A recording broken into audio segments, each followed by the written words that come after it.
So we're now here at Rizzi Barbaresco Estate in the commune of Trezo, and Alex and I have been tasting through a range of the Rizzi Barbaresco, Nebbiolo Langhe, etc. And you now have in front of you one of the crews from Rizzi, Pajore, and Enrico here is going to tell you all about it. Okay, thank you very much, Enrico.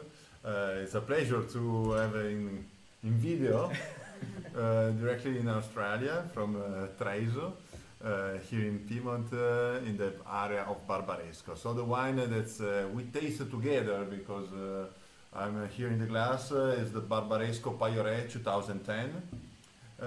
It's one of the crew of our estate. We produce different, with the grape Nebbiolo, we produce Barbaresco in different crews. So we have the Rizzi crew, Nervo crew, and the Pajore crew. Pajore is considered one of the best vineyard, one of the best crew in all Barbaresco area. Is a particular wine. It's a very traditional style. We use fermentation that takes normally 3 weeks, aging in big old cask of Slavonia Nok of 50 hectoliter, 5,000 liter. I don't know in gallon. 5,000 litres. It's okay. Yeah. Thank you. And so I hope that you enjoy this wine, and then we can taste together. So it's the classical color of the Nebbiolo. You have other 4 Nebbiolo. It's correct. And so it's a typical, one of the most important grape of Piedmont and one of the most famous grape of Italy. It's characterized for the elegance in general, and in particular for the color that is not so dark, but is a good red color with orange note, brick color that is a typical. The nose of the Pajore, it's normally in the vintage 2010, that is a very good vintage in our region. Is a typical balsamic note that you can smell, also little flower and little spicy note, pomegranate, also red berries that's coming out. And then I like very much the balsamic, the mint that's coming out in this wine. And then also when you taste the wine in the palate is the good balance of the tannins. You can taste them. 2010 is characterized for a wine with a good acidity that give a good sensation in the palate, and also the tannins is soft, but at the same time is still alive. So it's a wine that I think that can age also very well. You can keep in the cellar for a long time, and also, but at the moment after 5 years, it starts to be interesting to drink. In Rizzi Estate again, we are this is a picture of the Langhe area, and in particular, this is the Rizzi Hill. This is the farmhouse where we are now, and the Rizzi farmhouse. This is the village of Trezo. 800 people, small village, one of the 3 villages where it's possible to produce Barbaresco, together with Neve and Barbaresco, the village. So this is one of the most impressive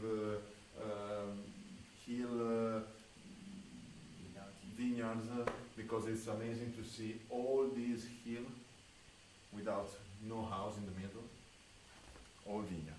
So it's impressive. This is the Rizzi crew that's arrived just to here, and then this is the Rizzi crew, take the name from the Rizzi farmhouse, this house. And when my father started in '74 the production, the bottling of the wine, give the name of the estate to the Rizzi, to the name of this house.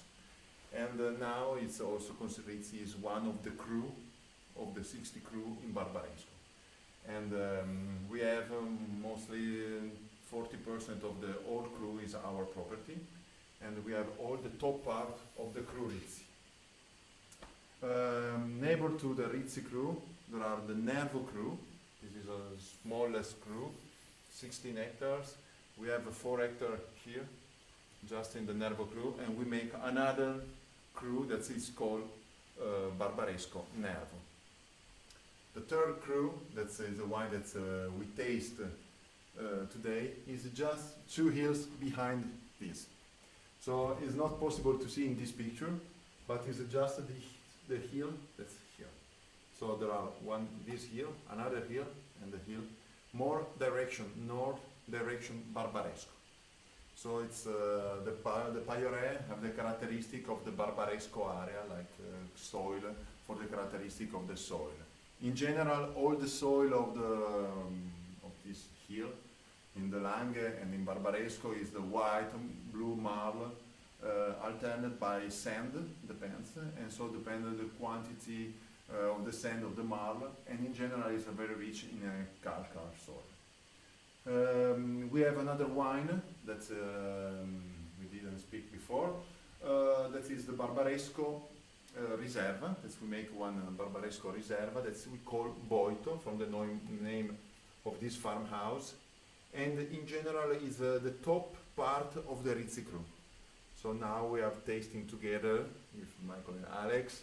We have tasted the 2010 Riserva Boito. So it's just coming out into the market this year.